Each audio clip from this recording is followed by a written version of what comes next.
Voyager 2 సెకండ్కి 15 కిలోమీటర్ల వేగంతో ప్రయాణిస్తుంది.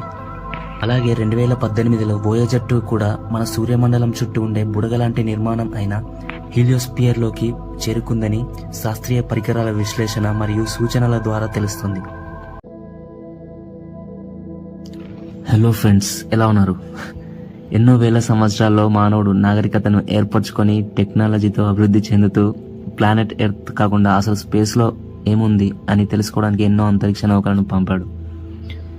అయితే 18th 19th సెంచరీస్లో ఖగోళ శాస్త్రవేత్తలు ఆకాశంలో గల నక్షత్రాలు, గ్రహాలు, వాటి అమరిక మరియు ఈ విషయం గురించిన ఆలోచనలు మానవుడిని ఎలాగైనా ఈ విశ్వ రహస్యాలను తెలుసుకోవాల్సిన కుతూహలం చాలా బలంగా మారి అంతరిక్షంలోకి రాకెట్లను విజయవంతంగా పంపి మరీ తెలుసుకున్నాడు. అంతకు మునిపే పూర్వం భూమిపై నుండి వివిధ గ్రహాలు, ఉల్కలను టెలిస్కోప్లతో గుర్తించేవారు. 17వ శతాబ్దంలో sir Isaac Newton the universal law of gravitation ని ప్రకటించి అందరి దృష్టిని ఆకర్షించాడు. సర్ విలియం హెల్సెల్ అనే సంగీతకారుడు ఇతను టెలిస్కోప్ సహాయంతో 1781లో యురేనస్ గ్రహాన్ని కనుగొన్నాడు. 1564లో గెలీలియో నక్షత్రాలను, గ్రహాలను పరిశీలించాడు. ఈ ఇమేజ్ ని చూడండి. ఇక్కడ కనిపించే డాట్ మన భూమి. ఇక్కడే మన జీవితం అన్నీ.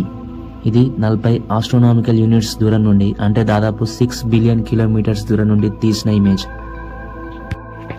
వోయేజర్ 1 మరియు వోయేజర్ 2ల ముఖ్య ఉద్దేశ్యం బాహ్య సౌర వ్యవస్థ మరియు హీలియోస్పియర్ ని దాటి ఇంటర్స్టెల్లార్ స్పేస్ ఊట్ క్లౌడ్ అంచులని అధ్యయనం చేయడానికి నాసా ప్రారంభించిన అంతరిక్ష పరిశోధన. మరియు వోయేజర్ 2ని వోయేజర్ 1ని ప్రయోగించిన 16 రోజుల తర్వాత ప్రయోగించారు. వోయేజర్ 1ని 1977 సెప్టెంబర్ 5న నాసా ప్రయోగించింది.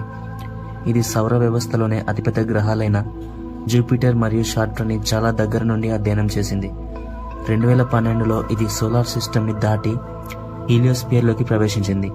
మానవుడిచే నిర్మితమై విశ్వంలో అత్యంత దూరం ప్రయాణించిన ఏకైక అంతరిక్ష నౌక ఇది.